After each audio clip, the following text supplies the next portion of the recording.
হে তরুণ যুবকেরা, হে আমার বন্ধুরা, শুনে রেখে দিন বাবা, জেনে রেখে দেন হে মুসলমান। তাহলে আল্লাহর এবার ভাই আমার আকীদাটাকে সাফ করে ফেলো। প্রথমে আল্লাহকে লা শারীকা লাহু, তার কোনো শরীক নাই। মান ইউশরিক বিল্লাহি ফাকাদ হারামাল্লাহু আলাইহিল জান্নাত, শিরককারীর জন্য জান্নাত চিরতরে হারাম হয়ে যায়।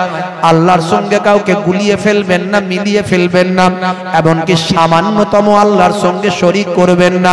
আল্লাহর সঙ্গে সামান্যতম যদি অংশী করেন, আপনার ঈমানটা বরবাদ হবে। অনেকে বলে 10 যেখানে খোদা সেখানে। ভাই আমার একটা ছেড়ে কি কথা, এ কথা কখনো বলবেন না। অর্থাৎ অনেক 10 অনেক খোদা প্রমাণ হয় না, না এমন কথা বলবেন না। বলবেন না ওপরে খোদা নিচে তুমি, এ কথা তুমি বলবেন না। কারণ ওপরে খোদার সঙ্গে নিচে তুমিকে কম্পেয়ার করা হচ্ছে, সমতুল্য ইকুয়াল করে ফেলা হচ্ছে। এটা শিরকি কথাবার্তা। হে তরুণ যুবকেরা, কোনো ভাবে কোন গাছের সঙ্গে, পাহাড়ের সঙ্গে, নদীর সঙ্গে, সমুদ্রের সঙ্গে, চাঁদের সঙ্গে, সূর্যের সঙ্গে, মানুষের সঙ্গে, কোন পীর বাবার সঙ্গে, ওলিয়া উলিয়াদের সঙ্গে, এমনকি কোন নবী পয়গম্বরদের সঙ্গেও আমার আল্লাহর কম্পেয়ার করবেন না, আল্লাহর মতো বানাবেন না, আল্লাহর সমতুল্য করবেন না। এই ঈমানের উপর আপনি মজবুত থাকবেন। এটা হলো আপনার রোল নাম্বার, এটা হলো আপনার সিম কার্ড। এরপরে চলে আসুন নবী মুহাম্মদুর রাসূলুল্লাহ সাল্লাল্লাহু আলাইহি ওয়াসাল্লাম। তিনি হলেন আখিরি জামানার পয়গম্বর, জগতের শেষ নবী, নবীদের নবী, নবীউল আম্বিয়া, সরকারে দো জাহাঁ, সুলতানে মদিনা, আখিরি জামানার পয়গম্বর। আল্লাহর জমিনেতে আল্লাহর পরে দ্বিতীয় স্টেজের অধিকারী যদি কেউ থাকেন কুল কায়নাতের মধ্যে, তিনি আর অন্য কেউ নন, তিনি হলেন আপনার আমার বিশ্বনবী। জোরে হবে না? দয়ার নবী গো, আমার ময়ার নবী গো, সব ছাড়িব কিন্তু তোমায় ছাড়তে পারি না। বলুন না সুবহানাল্লাহ। জোরে হবে না? সব ছাড়িব কিন্তু তোমায় ছাড়তে পারি না। ছাড়িনি, ছাড়ব না, ছাড়তে পারি না। ছাড়িনি, ছাড়ব না, ছাড়তে পারি না। সব ছাড়িব কিন্তু তোমায় ছাড়তে পারি না। বন্ধুরা আমার, তরুণ যুবকেরা আমার, তাহলে আল্লাহর পরে দ্বিতীয় স্টেজ হলো আখিরি জামানার পয়গম্বর, জগতের শেষ নবী। ভাইরা আমার, তরুণ যুবকেরা আমার, এরপরে দুনিয়ায় মানুষের মধ্যে শ্রেষ্ঠ কারা? আল্লাহর ওলি বান্দা হলো যারা। মানুষের মধ্যে শ্রেষ্ঠ কারা? আল্লাহর মাহবুব বান্দা যারা, আল্লাহর ওলি বান্দা যারা, তারা হলো মানুষের মধ্যে শ্রেষ্ঠ। হে তরুণ যুবকেরা, আল্লাহর ইতাআত করতে হবে, অর্থাৎ আল্লাহর নির্দেশনা মানতে হবে। আল্লাহর নির্দেশনাকে সবচেয়ে বড় নির্দেশনা হলো নামাজ। আফজালুল ইবাদাতি ইবাদাতুস সালাত। আফজাল ইবাদত, বড় ইবাদত হলো সালাত, নামাজ। কোরআন মাজিদে আমার আল্লাহ 82 জায়গায় নামাজের কথা বলেছেন। সেই নামাজ ছেড়ে দিলে চলবে না। আপনার মালিক যদি আপনাকে একটা কথা 2-4 বার বলে, সেই অন্যায়টা যদি আপনি করে ফেলেন, ভুলটা করেন, আপনার মালিক আপনার উপর ভয়ঙ্কর ভাবে রেগে যায়। আর আমার আল্লাহর গোলাম, আল্লাহর সৃষ্টি, আল্লাহর বান্দা, আমরা মানুষ, আমরা যদি আল্লাহর 82 বার বলার পরেও আল্লাহর নির্দেশনা যদি আমরা ভুলে যাই, আমার আল্লাহ কত ভয়ঙ্কর ভাবে রাগান্বিত হবেন। হে তরুণ যুবকেরা, নামাজ ছেড়ে দেবেন না। মুসলমানের ছেলে নামাজ দিয়েছে ছেড়ে, মুসলমানের ছেলে নামাজ গেছে ভুলে। ভাই আমার, দোস্ত আমার, 1 জানুয়ারি এলেন, 26 ডিসেম্বর এলেন, 25 ডিসেম্বর এলেন, 20 জানুয়ারি এলেন, 23 জানুয়ারি এলেন, 26 জানুয়ারি এলেন। মুসলমানের ছেলে ফিস্টি করতে যায়, মুসলমানের ছেলে বাবা ভাই আমার ফিস্ট করতে যায়, টুরে যায়। সেখানে গিয়ে তারা ডিজে বাজিয়ে আনন্দ আর ফুর্তিতে লেগে যায়। এমন অনেক ছেলে আছে না? নাই? আপনাদের দিককারের ছেলেরা ভালো, এদিককারের ছেলেরা ওসব ডিজে টিজে বাজায় না। বাজাই না? ওরে বাপ রে বাপ। হ্যাঁ, মুসলমানের ছেলে পয়লা জানুয়ারি পালন করে। হে তরুণ যুবকেরা, এই জানুয়ারিটা এসেছে কোথা থেকে জানেন? ইতিহাস সার্চ করুন, গুগলে গিয়ে লিখুন জানুয়ারিটা এলো কোথা থেকে। নববর্ষ, ইংরেজি জানুয়ারি মাস। এই ইংরেজিতে নববর্ষ আজকে পৃথিবীর ম্যাক্সিমাম দেশেই পালন হয়। ম্যাক্সিমাম একটা বড় অংশের ভাই আমার মানুষের আজকে ইংরেজি নববর্ষ পালন করে। বাবা, আমরা আরবি নববর্ষ ভুলে গেছি। আরবি নববর্ষের কোন মাসে নববর্ষ পালন করা হয়? আরবিতে ভাই আমার 12টা মাসের প্রথম মাস কোনটা, দ্বিতীয় মাস কোনটা, তৃতীয় মাস কোনটা? 12টা মাসের নাম আমাদের মুসলিম ছেলেপুলেরা জানে না, কিন্তু জানুয়ারি মাসে নববর্ষ পালন করতে হয় এরা খুব ভালো জানে। এই নববর্ষ পালন করার জন্য সকাল সকাল গোসল করে ভোর 4-5টার মধ্যে তারা রেডি হয়ে ডিজে বক্স নিয়ে নদীর পাড়ে চলে যায়। সেখানে গিয়ে ঠিকঠাক করে নাচা শুরু করে দেয়। আবার কিছু কিছু ছেলে আছে মাঝে মাঝে লাল পানিও তারা চালায়। দেখবে কিছু ছেলে আছে নেশার ঘরে লাল পানি চালিয়ে বন্ধুকে নায়িকা ভাবছে, বুঝতে পারছো? বন্ধুকে নায়িকা ভাবছে, তার সঙ্গে এমন ড্যান্স করছে সে কল্পনার বাইরে। মুসলমানের ছেলে। হে তরুণ যুবকেরা, বছরের প্রথম দিন আজকে যারা পালন করছেন করছি, মনে রাখবেন এটা আমাদের কালচার নয়। এটা হলো তৎকালীন যুগে রোমানদের কালচার। সেটা আজকে ইংরেজদের কাছে। ইংরেজদের পূর্বপুরুষ যারা রোমানিয়ারা, রোমানরা ছিল, তারা বাবা এই রোমানদের কালচার হলো ভাই আমার দোস্ত আমার, তৎকালীন যুগে তারা একটা দেবতাকে মানত, জামুস বলে নাম। এই দেবতাকে তারা মানত। এই দেবতাকে তারা ভালো মন্দের মালিক মনে করত। আর এই দেবতার নাম অনুসারে তারা জানুয়ারি নামটা রেখেছিল। জামুস থেকে জানুয়ারি করেছিল। এই দেবতার কথা তারা চিন্তা করত। রোমানদের দরজার দেবতার নাম হলো জামুস। এই দরজার দেবতার নাম অনুসারে তারা জানুয়ারি মাস করেছিল। এ তরুণ যুবকেরা, এই দেবতার মাথা ছিল দুখানা, একটা সামনের দিকে একটা পেছন দিকে। এই সামনের দিকের মাথার কাছে এসে তারা প্রার্থনা করে বলতো, হে আমাদের জামুস দেবতা, এই আগামী একটা বছর যা কিছু ভালো হবে সব তোমার জন্য হবে। তাই তোমার কাছে আমাদের প্রার্থনা, আগামী একটা বছর যেন আমাদের সব ভালো ওর মধ্যে দিয়ে কাটে। আবার পেছনের মাথার দিকে, ওদিকেও মুখ ছিল ওই দুমুখো মাথা। হে তরুণ যুবকেরা, পেছনের মাথার দিকে এসে বলেন, হে আমাদের জামুস দেবতা, এটা হলো তোমার পূর্বের ঘটনা। এই পূর্বের একটা বছর যা ঘটেছে, যা কিছু ঘটেছে তোমার জন্য ঘটেছে। ভালো হোক আর মন্দ হোক, যা কিছু ঘটিয়েছো তুমি ঘটিয়েছো। এই বলে জামুসের কাছে তারা প্রার্থনা করে। এটা করতো রোমানরা। হে তরুণ যুবকেরা, সেই রোমানদের দেবতার নাম হলো জামুস। আর এই জামুসের নামকরণে তারা নাম রেখেছিল জানুয়ারি। আর মুসলমানের ছেলে সেই জানুয়ারি মাস এলে বলে হ্যাপি নিউ ইয়ার, দেখ আমার বাহার। ঠিকঠাক ঠিকঠাক। বাপ রে বাপ। হে তরুণ যুবকেরা, হে আমার বন্ধুরা, শুনলে কে দিন বাবা, মনে রাখবেন বাবা, আজকে যারা নৃত্য করছেন, আজকে যারা ইহুদি নাসারাদের অনুসরণ করছেন, আজকে যারা তাদের মতো ডিজে বাজিয়ে ভাই আমার কেক কেটে প্রথম ভোর হতে না হতেই খাবার খেয়ে ভাই আমার দোস্ত আমার তাদের কালচারকে গ্রহণ করেছেন। কালচার যদি গ্রহণ করতে হয়, আমরা বাংলা নববর্ষকে পালন করতে পারি। ভাই আমার বাংলা নববর্ষকে আমরা মনে করতে পারি এটা হলো আমাদের প্রথম বর্ষ। পালন করা মানে মনে করা, স্মরণ করা। হে তরুণ যুবকেরা, কারণ আমরা যেহেতু বাঙালি হিসাবে আমি গর্বিত, ইন্ডিয়ান হিসাবে আমি গর্বিত। I am proud for my by আমার ইন্ডিয়ান, বা আই এম ইন্ডিয়ান। আমি ইন্ডিয়ান হওয়ার কারণে আমি গর্বিত। I love my India. আমি আমার দেশকে ভালোবাসি, আমি আমার বাংলাকে ভালোবাসি।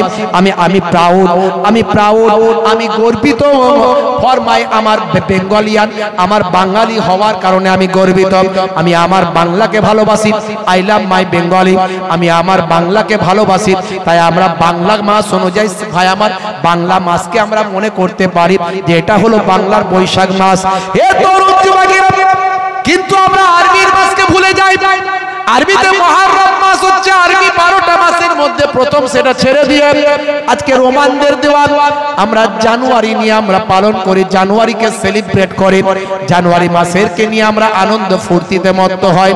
হে তরুণ যুবকেরা, বিভিন্ন ভাবে অশ্লীলতা সেদিন শুরু করে, কিছু মানুষ লাল পানি চালায়, সিগারেটের ধোঁয়া ওড়ায় আর ডিজে বাজিয়ে হে মুসলমানের ছেলে যারা নৃত্য করে নাচ গানে মত্ত থাকে। ভাই ভাই আবু দাউদ শরীফের হাদিস বিশ্বনবী আমার জানিয়ে দিয়েছেন, সোনার জবানে বলেছেন, দুনিয়াতে যাদের অনুসরণ করবে অনুকরণ করবে তাদের সঙ্গেই কিয়ামতের দিনে তোমাকে তোলা হবে। হে তরুণ যুবকেরা, আপনাকে আমাকে আল্লাহর নির্দেশনা পালন করতে হবে। আল্লাহর নির্দেশনা মানে নামাজ, নামাজ ছেড়ে দিলে হবে না। আজকে আপনি ভাই আমার ডিজে না বাজিয়ে ফিস্ট না করে, যেহেতু ইংলিশ নববর্ষকে আমরা অস্বীকার করতে পারি না, সারা পৃথিবীর মানুষের একটা বড় অংশ ইংলিশ নববর্ষ পালন করে, তাই আমরা ওইভাবে সেলিব্রেট ওইভাবে পালন না করে আজকের দিনে প্রতিশ্রুতিবদ্ধ হতে পারে যে আগামী ইংরাজি 2024 সালটা আমি একদিনের জন্য নামাজ ত্যাগ করব না। কারণ আমার নবী, দয়ার নবী, দো জাহানের বাদশাহ হাবিবুল্লাহ, তিনি নিজেও জানিয়ে দিয়েছেন নামাজ হলো ইসলামের একটা খুঁটি। আসসালাতু ইমাদুদ্দিন, দিনের খুঁটি হলো নামাজ। যে দিনের খুঁটিকে মজবুত করলো, সে নামাজকে মজবুত করলো। সে দিনের খুঁটিকে মজবুত করলো। যে নামাজকে ছেড়ে দিল সে দিনকে ধ্বংস করলো, দিনের খুঁটিকে নষ্ট করলো। তাই আজকে আমরা প্রতিশ্রুতিবদ্ধ হতে পারি নামাজ ছেড়ে দেব না। বন্ধুরা আমার, তরুণ যুবকেরা আমার, মুরব্বিয়ানেরা আমার, নামাজ যদি কেউ ইচ্ছাকৃত হবে ছেড়ে দেয় তার কি হবে? 14টা শাস্তি হবে। কতগুলো শাস্তি? নামাজ যদি কেউ ইচ্ছাকৃত হবে ছেড়ে দেয় তার 14টা শাস্তি হবে। দুনিয়াতে হবে 5টা। দুনিয়াতে হবে কটা? দুনিয়াতে হবে 5টা, মৃত্যুর সময় হবে 3টে, আর কবরে গেলে হবে 3টে, আর কিয়ামতের দিনে হবে 3টে। নামাজ যদি কেউ ইচ্ছাকৃত হবে ছেড়ে দেয় তার টোটাল শাস্তি হবে 14টা। তার মধ্যে দুনিয়াতে হবে 5টা। বেনামাজির চেহারায় নেককারের জ্যোতি থাকবে না, তার চেহারা দেখলে নেককার লোক বলে মনে হবে না। বেনামাজির রুজি রোজগারে বরকত হবে না। 2 নাম্বার, রুজিতে কোনোদিন বরকত পাওয়া যাবে না। হুজুর তাবিজ করে দেন, তাবিজ করে দেন, সেই রকম যদি হুজুর হয় তাবিজও করে দেবে, বলবে বাবা নামাজ ছেড়ে দেবে না, নামাজ ছেড়ে দিলে তোমার তাবিজে কোনো কাজ হবে না। আল্লাহর কোরআন যদি গলায় ঝুলিয়ে দাও কিছু কাজ হবে না, তো নামাজ ছেড়ে দেবেন না। তাহলে 2 নাম্বার হলো জীবিকায় বরকত থাকবে না। 3 নাম্বার, বেনামাজির ভাইরা আমার নেক কাজের সওয়াব পাবে না। নেক কাজের কোনো সওয়াব বেনামাজির হবে না। কোনো ভালো কাজ করলে মনে করবে আমি সওয়াব পাবো, কিন্তু সওয়াব আল্লাহ তাকে দেবেন না। 4 নাম্বার, বেনামাজির জন্য কোনো মানুষ যদি দোয়া চায়, কোনো নেক মানুষ যদি দোয়া চায়, আল্লাহ গো তার ভালো করে দাও, আল্লাহ তার দোয়া, নেক মানুষের দোয়াও কবুল করবেন না। আর 5 নাম্বার, বেনামাজি যদি নিজের জন্য দোয়া করে, আল্লাহ আমার এই দোয়াটা কবুল করে নাও, আল্লাহ আমার এটা করে দাও, আল্লাহ কারবারটা ভালো করে দাও, এই করে দাও সেই করে দাও, আল্লাহ কবুল করবেন না। এই 5টা শাস্তি দুনিয়াতে আল্লাহ দেবেন বেনামাজির জন্য। মওতের সময় 3টে শাস্তি হবে। মওতের সময় 3টে শাস্তি হবে। 1 নাম্বার হলো বেইজ্জতের সঙ্গে মওত হবে বেনামাজি, মওতটা হবে বেনামাজির বেইজ্জতের সঙ্গে। 2 নাম্বার, মওতটা হবে ক্ষুধার্তর সঙ্গে। প্রচন্ড ক্ষুধা থাকবে, তার প্রচন্ড ভুক লাগবে, কিন্তু খাবার তার পেটে ঢুকবে না, ক্ষুধার্ত অবস্থায় বেনামাজির মৃত্যু হবে। 3 নাম্বার, পিপাসার্ত অবস্থায় মৃত্যু হবে। প্রচন্ড পিপাসায় কলিজা ফেটে যাবে, যেন মনে হবে যা পানি দেবে সব খেয়ে নেব, কিন্তু পানিও তার পেটে ঢুকবে না। এই মওতের সময় 3টে শাস্তি। আর কবরে গেলে কটা শাস্তি হবে বেনামাজির? 3খানা শাস্তি হবে, মনে রাখবেন। 1 নাম্বার শাস্তি হলো কবরে দেওয়ার পরে দুদিকের মাটি এমন সংকীর্ণ হয়ে যাবে, চেপে আসবে।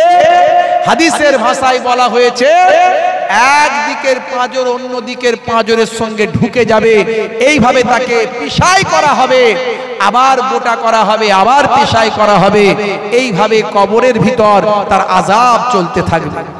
2 নাম্বার, কবরটা আগুনের টুকরায় পরিণত করা হবে।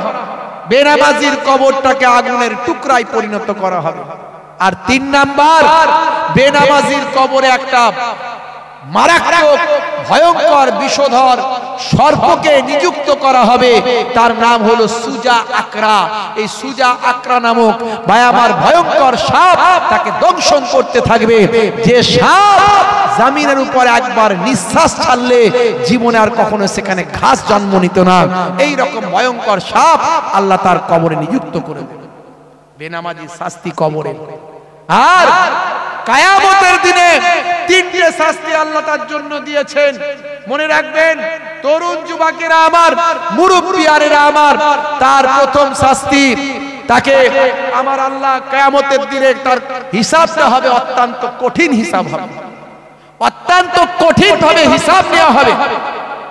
আর 2 নাম্বার হলো আমার আল্লাহ তার উপর নারাজ থাকবেন, অসন্তুষ্ট থাকবেন, আল্লাহ তাআলা তার উপর রাগান্বিত অবস্থায় থাকবেন। 3 নাম্বার হলো ভয়ঙ্কর ভাবে তাকে জাহান্নামের আগুনে নিক্ষেপ করা হবে। তাই আমার ভাইদেরকে অনুরোধ করব, বাপজি আমার, নামাজ ছেড়ে দেবেন না বাপ, নামাজটা পড়ুন। এই জন্য আমার আল্লাহ কোরআন মাজিদে জানিয়ে দিয়েছেন, ইন্নাস সালাতা তানহা আনিল ফাহশাই ওয়াল মুনকার, নিশ্চয় নামাজ তোমাকে অশ্লীলতা ও অন্যায় থেকে দূরে সরিয়ে দেবে। জোরে বলুন সুবহানাল্লাহ। আপনি নামাজি হলে মাতাল হতে পারবেন না, নামাজি হলে জেনা ব্যভিচারে লিপ্ত হতে পারবেন না, নামাজি হলে অশ্লীলতা অন্যায় কাজে যেতে পারবেন না। আপনি নামাজি হয়ে গেলে আপনার জবান থেকে খারাপ কথা বলতে গেলে আপনার বুকে বাঁধবে যে আমি নামাজি, এমন কথা বলবো কি করে। তাই নামাজ ছেড়ে দেবেন না। কাজকে বলুন হে কাজ আমার নামাজ আছে, নামাজকে বলবেন না হে নামাজ আমার কাজ আছে। নামাজের ওয়াক্তটা হবে যখনই, মসজিদে চলে যাও তুমি তখনই। ছাড়ো এবার, ছাড়ো ছাড়ো এবার, ছাড়ো এবার, ছাড়ো এই কাজ তোমারই। নামাজের ওয়াক্তটা হবে যখনই, মসজিদে চলে যাও তুমি তখনই। তোমার বাঁচার তোমার মরা লেখেন মোর প্রভু আমারই। নামাজের ওয়াক্তটা হবে যখনই, মসজিদে চলে যাও তুমি তখনই। বলুন না ইনশাআল্লাহ, বলুন ইনশাআল্লাহ। ফজরের সময় ঘুমিয়ে থাকি, জোহরে কি দেব কাজে ফাঁকি। রাখো এসব, রাখো রাখো এসব, রাখো এসব, রাখো কথা তোমারই। আসর আর মাগরিব হেলা করি, দোকানার আড্ডায় সময়টা দিই।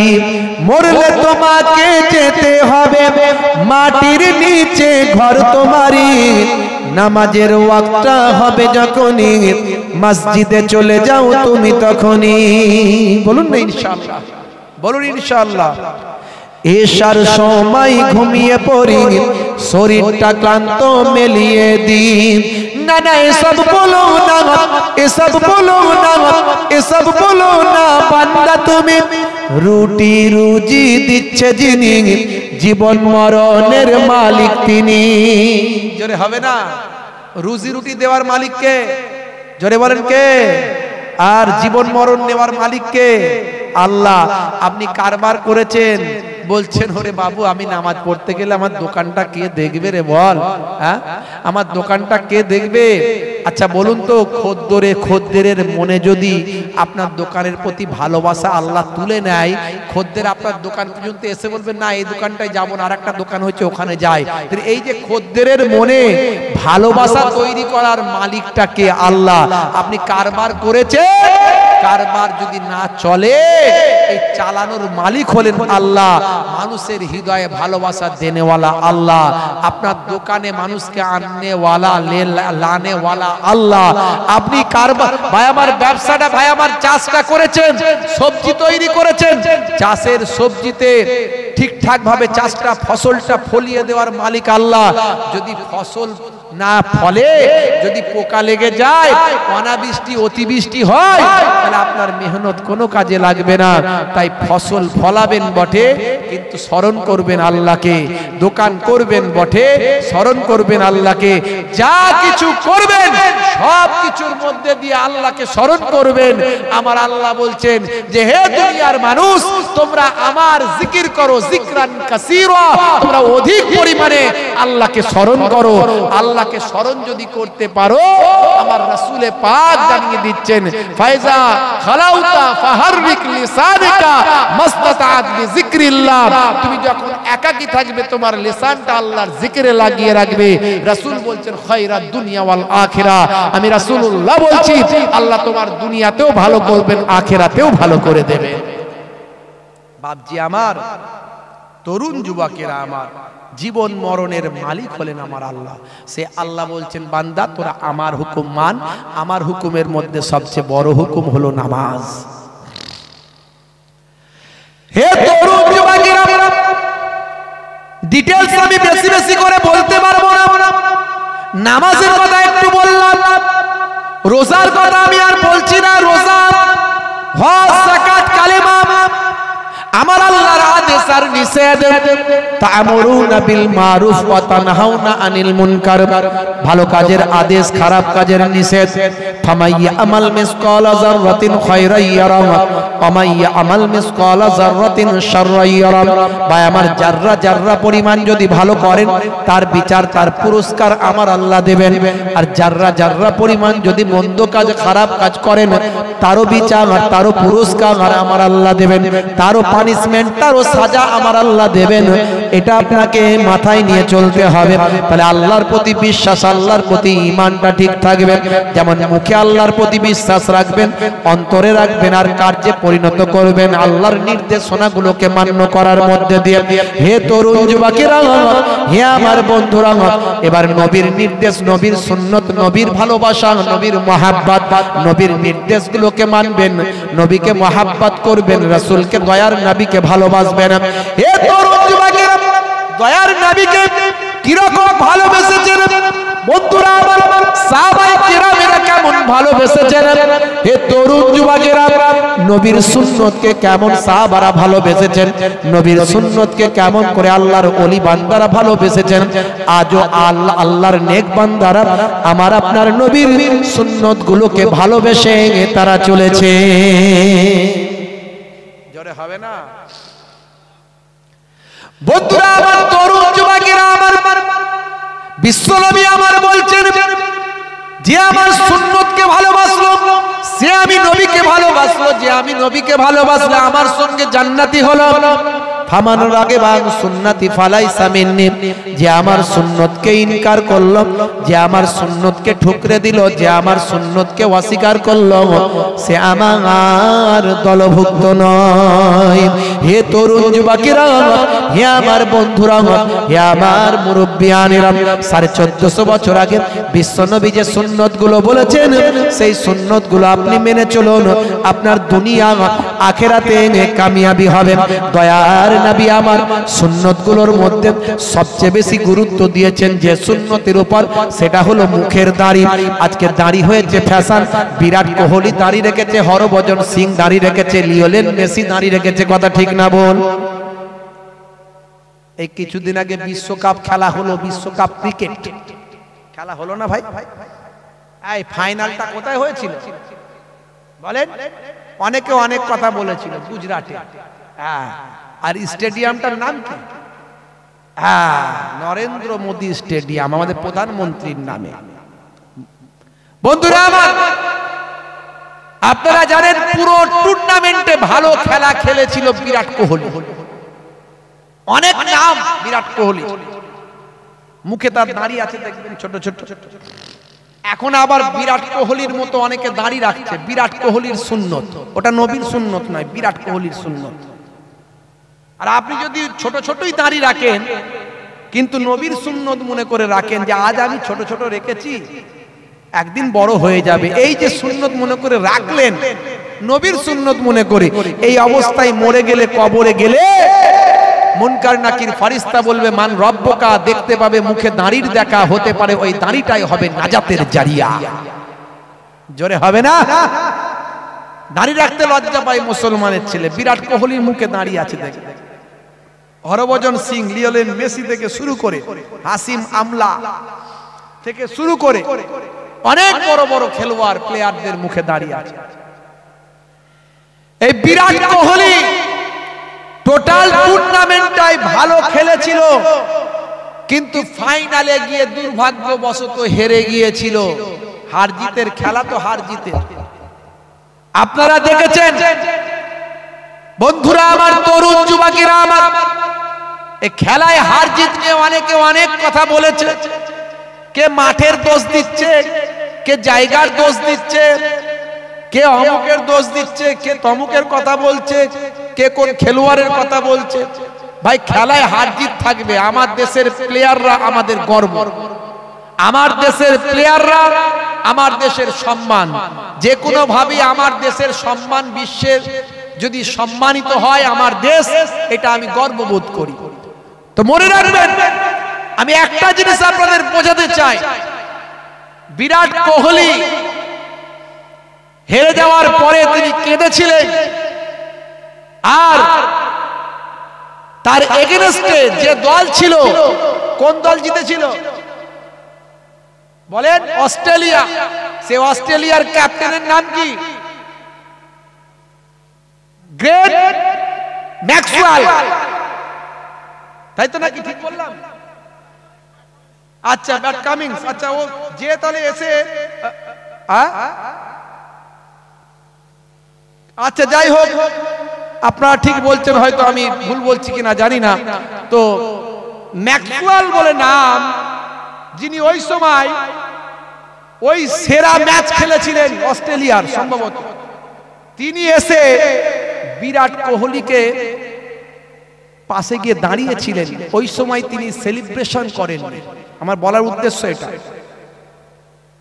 গ্রেট ম্যাক্সওয়েল তিনি, আমি তো খেলা দেখিনি, হয় তিনি ক্যাপ্টেন ছিলেন কিংবা ওই ম্যাচের একজন সেরা খেলোয়াড় ছিলেন। তো যাই হোক, তিনি কিন্তু বুঝতে পারলেন যে এই টোটাল টুর্নামেন্টে ভালো খেলেছে যিনি, সেই বিরাট কোহলি আজকে কিন্তু খুব মর্মাহত, খুব দুঃখিত, তিনি কাঁদছেন।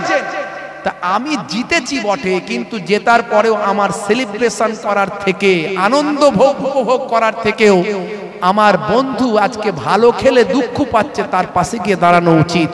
তাই 10 নাম্বার জার্সিটা নিয়ে গিয়ে বিরাট কোহলিকে বলেছিল সই করে দিতে। এই যে সৌজন্যবোধ, আমার বলার উদ্দেশ্য এই পয়েন্টটা, এই যে সৌজন্যবোধ দেখিয়েছিল, এটা তারা দেখিয়েছে, তারা দুজন খেলোয়াড় একে অপরকে দেখিয়েছে। আজকে আমরা এই নবীর নির্দেশ, আমার নবী সৌজন্যবোধ দেখাতে বলেছেন। আমার নবী, বিশ্ব নবী সোনার জামানে 1450 বছর আগে বলেছেন, হাক্কুল মুসলিমি আলাল মুসলিমি খামস, মুসলমান মুসলমানের উপর হক হলো 5টা, অন্য হাদিসে বলা হয়েছে 6টা। রাদ্দুস সালাম, সালামের জবাব দাও। কেউ তোমাকে সালাম দিলে তুমি অবজ্ঞা করবে না, সৌজন্যবোধ দেখাবে। তোমার শত্রু হলেও তুমি তার সালামের জবাব দেবে, না হলে সালামের জবাব না দিলে কঠিন গুনাহগার হবে। কারণ সালামের জবাব দেওয়াটা ওয়াজিব, তাই সালামের জবাব দাও। ওয়াইয়াদাতিল মারিজ, বিমারি মানুষ, অসুস্থ মানুষ হলে তাকে তুমি দেখতে যাও। দেখুন সৌজন্যবোধ, আমার নবী সৌজন্যবোধ শিখিয়েছেন। অসুস্থ মানুষ হলে তাকে তুমি দেখতে যাও, তার সেবা শুশ্রূষা করো। তুমি যাতায়াতের পথে, যাওয়া আসার পথে তোমার জন্য আল্লাহর মালাইকা ফেরেশতারা গুনাহ মাফির জন্য দোয়া চাইবে। বুঝতে পারছো? তাহলে অসুস্থ মানুষকে দেখতে যাওয়া এই সৌজন্যবোধ আমার নবী শিখিয়েছেন। ওয়াইত্তেবাইল জানাইজ, জানাজার নামাজটা কিসের নামাজ বলেন? ফরজ, সুন্নত, মাফরুজ না কি? এটা কি ওয়াজিব কি নামাজ? জোরে বলেন। ফরজে কিফায়া। এই ফরজে কিফায়া আর ফরজে আইন এর মধ্যে পার্থক্য আছে। ফরজে কিফায়া হলো কিছু জন যদি পড়ে নেয় সবাইয়ের পক্ষ থেকে হয়ে গেল, আর ফরজে আইন প্রত্যেককে পালন করতে হবে। তাহলে ফরজে কিফায়া জানাজার নামাজ, কিছু মানুষ যদি নামাজ পড়তে যায় সারা গ্রামবাসীর হক পালন হয়ে যাবে। কিন্তু আমরা কি করি? কিছু মানুষ যায় না, সবাই যায়। সবাই যায়। অন্য জায়গায় কিতাবে বলা হয়েছে যে নামাজ, জানাজার নামাজে অংশ নিল আল্লাহ তার নামাজ আমলে উহুদ পাহাড় পরিমাণ সওয়াব লিখে দেবেন। জোরে হবে না ভাইরা আমার? ওয়াজ জীবনে অনেক শুনেছেন, শুনবেন। আমি যে কথাগুলো বলছি একটু মাথায় রাখবেন। আমার নবী বলেছেন বাবা বেশি ওয়াজ শুনতে হবে না, তাদারিসুল ইলম, ইলমের দার্স নাও ফিল লাইলে, রাতের বেলা সাআতান, 1 ঘন্টা। 1 ঘন্টা যদি তুমি সঠিক সত্য ঠিকঠাক যদি তালিম নাও, খায়রাত দুনিয়া ওয়াল আখিরা, আমার আল্লাহ তোমার ভাই আমার খায়রুম মিন আহিয়াইহা, সারা জীবন নফল ইবাদতের থেকে ভালো। জোরে বলুন সুবহানাল্লাহ। বন্ধুরা আমার, তাহলে জানাজার নামাজে আপনি অংশ নিলেন, এটা হলো সৌজন্য দেখানো। আমরা ফরজে কিফায়ার নামাজে সবাই যাই, কারণ আমরা উহুদ পাহাড় পরিমাণ সওয়াব নিজেদের নামাজ আমলের পেতে চাই এবং সৌজন্যবোধ দেখাই যে জানাজার নামাজটায় হাজির সবাই হতে হবে। এই যে সৌজন্যবোধ আমার নবী শিখিয়েছেন, এরকম অসংখ্য আমি বলতে পারি, বেশি কথাই যাব না। হে তরুণ যুবকেরা, 1450 বছর আগে বিশ্বনবী আপনাকে আমাকে যা শিখিয়েছেন সবের মধ্যে বিজ্ঞান আর বাস্তবতা আছে, সবের মধ্যে আন্তরিকতা আছে, মহাব্বত আছে, প্রেম আছে, ভালোবাসা আছে। হে তরুণ যুবকেরা, হে আমার মুরব্বিয়ানেরা, শুনে রেখে দিন বাবা, জেনে রেখে দিন বাবা, 1450 বছর আগে বিশ্বনবী আমার বললেন ইউহিব্বুল হালওয়া ওয়াল আসাল, ভাই আমার মিষ্টি খাওয়া এবং মধুপান করা আমার নবী পছন্দ করতেন। নবী আমার ভালোবাসতেন মিষ্টি খাওয়া, নবী আমার মধু খাওয়া পছন্দ করতেন, ভালোবাসতেন। আমি কত কথা বলবো, বেশি কথা বলবো না। যেগুলো নবী আমার করেছেন বা করতে বলেছেন সবের মধ্যে বিজ্ঞান আর বাস্তবতা আছে। হে তরুণ যুবকেরা, 1450 বছর আগে গবেষকরা গবেষণা করছেন, গবেষণা করে তারা বলছেন ভাই আমার কার্ডিও ভাস্কুলার নামে আমাদের শরীরে একটা কার্ডিও রোগ হয়, মারাত্মক হার্টের একটা সমস্যা হয়। যদি নিয়মিত যদি খাওয়া দাওয়ার পরে ভাই আমার এক পাতে যদি একটু মিষ্টি রাখা হয়, একটু যদি মিষ্টি খাওয়া দাওয়ার পরে খাওয়া হয়, তাহলে আমাদের হজম শক্তি ভালো হবে এবং মারাত্মক কার্ডিও ভাস্কুলার এরকম ভয়ঙ্কর রোগ থেকে শরীর আমাদের রক্ষা পেতে পারে। এটা বলছে বিজ্ঞানী, এটা বলছে স্বাস্থ্য বিশেষজ্ঞরা। আর মধু হলো সর্দির জন্য থেকে শুরু করে এমন অনেক রোগের মহা ঔষধ হলো মধু। এ তরুণ যুবকেরা, 1450 বছর আগে বিশ্বনবী যা বললেন আজকের যুগে বিজ্ঞান আর বাস্তবতায় প্রমাণিত হয়। মিষ্টি খেলে অ্যাসিডের ক্ষরণের পরিমাণ কমে যায়, হজম শক্তি বেড়ে যায়, শরীর স্বাস্থ্য আমাদের সুন্দর থাকে, আমাদের খিদেটা ঠিকঠাক কমপ্লিট হয়। হে তরুণ যুবকেরা, এই রকম ভাবে আল্লাহর নবী 1450 বছর আগে যা বলেছেন নবী আমার বলেছেন হে সাহাবী তোমার হার্টের সমস্যা, হাদিসের মধ্যে এসেছে নবী আমার জানিয়েছেন তোমার হার্টের সমস্যা হয়েছে, তুমি আজওয়া খেজুর খাও। আজওয়া খেজুর হার্টের সমস্যার জন্য উপকার। জোরে বলুন সুবহানাল্লাহ। আজওয়া খেজুরের ইতিহাস আমি বলেছি, সালমান ফারসি হুজুরের বাগানে প্রথম আজওয়া খেজুর শুরু হয়। আমার নবী পোড়া বীজ দিয়ে শুরু করলেন। ইহুদি হযরত সালমান ফারসি হুজুরকে ছাড়বে না, সেজন্য বাহানা তৈরি করলো যে বীজগুলো পোড়া বীজ দিয়ে দিল, বলে এইগুলো গাছ হতে হবে, গাছ হলে ফল হবে তবে আমি ছাড়বো। আমার নবী ওই পোড়া বীজগুলো আল্লাহর নাম নিয়ে বসাতে শুরু করলেন। তৎক্ষণাৎ আমার আল্লাহর কুদরতি ক্ষমতায় পেছন দিকে শেষে যখন তাকিয়ে দেখলেন চারা ফুটে গেছে। ওই পোড়া বীজ থেকে আল্লাহ গাছ বানালেন, পরে ফল দিলেন। ফলগুলো সব কালো কালো ফল হলো এবং সবচেয়ে সেরা খাজুর হলো, সেই খাজুরটা হলো আজুয়া খাজুর। মদিনা শরীফে ভাই আমার সেখান থেকে চাষ শুরু হলো। জোরে বলুন সুবহানাল্লাহ। এই আজুয়া খাজুর এটা হলো হাটের উপকার। বিশ্বনবী আবার বলেছেন, হাদিস পাকের মধ্যে এসেছে, যে ব্যক্তি সকালবেলা 7খানা আজুয়া খাজুর খাবে, সারাদিন তার শরীরে কোনো জাদু ক্রিয়া করবে না। জাদু তো দূরের কথা, এমনকি কোনো শারীরিক বিষক্রিয়াও শরীরে করবে না, শরীরে কোনো বিষক্রিয়া ইফেক্ট করবে না, শরীর থেকে বিষক্রিয়াও নষ্ট হয়ে যাবে। হে তরুণ যুবকেরা, হে আমার মুরব্বিয়ানেরা, শুনে রেখে দিন বাবা, জেনে রেখে দিন বাবা, বিজ্ঞানীরা এতদিন পর্যন্ত নবী যা বলেছেন সব তারা গবেষণা করে দেখেছেন। দাঁড়ির মধ্যে সায়েন্স আছে, ডান দিকে কাত হয়ে ঘুমানোর মধ্যে বিজ্ঞান আছে, পায়ের গিরার উপরে পোশাক পরতে নবী বলেছেন মা আসফালা মিনাল কাবাইনে মিনাল ইজারে ফিন্নার। এই পায়ের গিরার উপরে পুরুষদের পোশাক পরার মধ্যে সায়েন্স আছে, ডান দিকে কাত হয়ে ঘুমানোর মধ্যে সায়েন্স আছে, চেটে পুচে খাওয়ার মধ্যে সায়েন্স আছে, বসে পেচ্ছাপ করার মধ্যে বিজ্ঞান আছে, বসে পানি পান করার মধ্যেও সায়েন্স আছে। নবী যা শিখিয়েছেন, যা কিছু সুন্নত সবের মধ্যে বিজ্ঞান আর বাস্তবতা আছে বাবা। এরকম অসংখ্য কথা আমি বলেছি, ইন্টারনেটে সার্চ করলে সব পাবেন। 15 থেকে 20 হাজার, কিছু কম বেশি 20-25 হাজার বক্তব্য আমার আছে। একটা একটা করে বলার চেষ্টা করেছি আগে। হে তরুণ যুবকেরা, হে আমার বন্ধুরা, সালটা হলো 2020 সাল। জায়গাটার নাম হলো ইংল্যান্ডের ম্যানচেস্টার বিশ্ববিদ্যালয়। ইংল্যান্ডের ম্যানচেস্টার বিশ্ববিদ্যালয় হল ঘরের ভিতরে একটা সেমিনার হলো। হে তরুণ যুবকেরা, রিলিজিয়াসের উপর, ধর্মের উপর সেই সেমিনারটা করা হলো। সেখানে বিভিন্ন ধর্মের ধর্মীয় ব্যক্তিত্বরা উপস্থিত হলো। তারা ধর্ম নিয়ে আলোচনা শুরু করে দিল। ধর্মীয় কথোপকথন, ধর্মীয় ডিবেট, ধর্মীয় লেকচার, বক্তৃতা তারা শুরু করলো। সেখানে ইসলামিক একজন স্কলার ছিল, খ্যাতনামা একজন স্কলার, নাম হলো আসরার রাশিদি। আপনারা জানেন ইন্টারন্যাশনাল একজন স্কলার। হে তরুণ যুবকেরা, তিনি ধর্মীয় ইসলামিক রিলিজিয়াসের উপর লেকচার দেন। সেই গোল টেবিলে ছিলেন তিনিও। সেই সময় একজন নাসারাদের পণ্ডিত বলল, হে আসরার রাশিদি ভাই, আপনার নবী যা বলেছেন সবের মধ্যে বিজ্ঞান বাস্তবতা আছে, আমি মেনে নিচ্ছি, অনেক কিছু প্রমাণিত হয়েছে। আমি এর আগে অনেকগুলো উদাহরণ দিয়েছি কোরআন থেকেও। আজকে আমি বেশি কিছু বলবো না, আমি এর আগে বলার চেষ্টা করেছি। ইন্নামা হাররামা আলাইকুমুল মাইতাতা ওয়াদ-দামা ওয়া লাহমাল খিনজির। আমার আল্লাহ খিনজিরের গোশত খাওয়া হারাম করেছেন। খিনজির যদি আপনি খান, খিনজির মানে হলো শূকর, পিগ, পিগ ইংরেজিতে বলে পিগ। এই শূকর যদি আপনি খান, শূকরের গোশত যদি আপনি খান, কি আপনার ক্ষতি হতে পারে আমি বলছি না, গুগল সার্চ করবেন পাবেন। 1450 বছর আগে আল্লাহর কোরআন পিগ খাওয়া, শূকর খাওয়া হারাম করেছেন। হে তরুণ যুবকেরা, 1450 বছর আগে ভাই আমার 2 সমুদ্রের কথা আল্লাহর কোরআনে বলেছেন। যে 2 সমুদ্রের কথা 1942 সালে আবিষ্কার হয়েছে জ্যাকবি কোস্টার মাধ্যমে, কোস্টা থিওরি পেশ করার মাধ্যমে আবিষ্কার হয়েছে। হে তরুণ যুবকেরা, এই কথা আমি আগেই বলেছি, দুটো সমুদ্রের পানি একসঙ্গে মিশেছে, কিন্তু তাদের কালারটা আলাদা থেকেছে, কালার ফেড হয়নি। যে যার নিজের ভাই আমার কালার ঠিক রেখেছে, তারা একসঙ্গে মিলিত হয়েছে। ইন্টারনেটে আপনারা ভাইরাল ভিডিও দেখেছেন।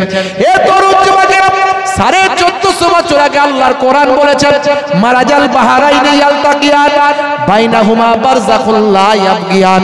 বহমান 2 সমুদ্র তারা মিলিত হয়েছে, কিন্তু তাদের দুজনের মাঝখানে আমি আল্লাহ একটা কুদরতি পার্থক্য করে দিয়েছি, যাতে করে তারা মিলেমিশে একাকার হতে পারে না। 1450 বছর আগে আল্লাহর কোরআন যা বলেছেন, বিশ্বনবীর হাদিস যা বলেছেন, আজকের যুগে বিজ্ঞান আর বাস্তবতায় প্রমাণিত হয়েছে। ম্যানচেস্টার বিশ্ববিদ্যালয়ের বিখ্যাত একজন নাসারাদের পণ্ডিত সেই সময় ইসলামিক স্কলার আসরার রাশিদিকে বলেছিল, হে মিস্টার আসরার রাশিদি, আপনি বলুন তো দেখি, আপনার নবীর সব কথা মেনে নিলাম, কিন্তু আপনার নবী বলেছেন 7 খানা সকালে যদি আজুয়া খাজুর খাওয়া হয় তার সারাদিন শরীরে কোনো বিষক্রিয়া থাকতে পারে না। এটা কেমন কথা? বিষ খেয়ে নিয়ে যদি আজুয়া খাওয়া হয় বিষক্রিয়া নাকি নষ্ট হবে, এটা কেমন কথা? হে তরুণ যুবকেরা, তারিখটা হলো 20 মার্চ 2020 সাল। প্রথম ইন্টারনেটে ভাইরাল হয়েছিল।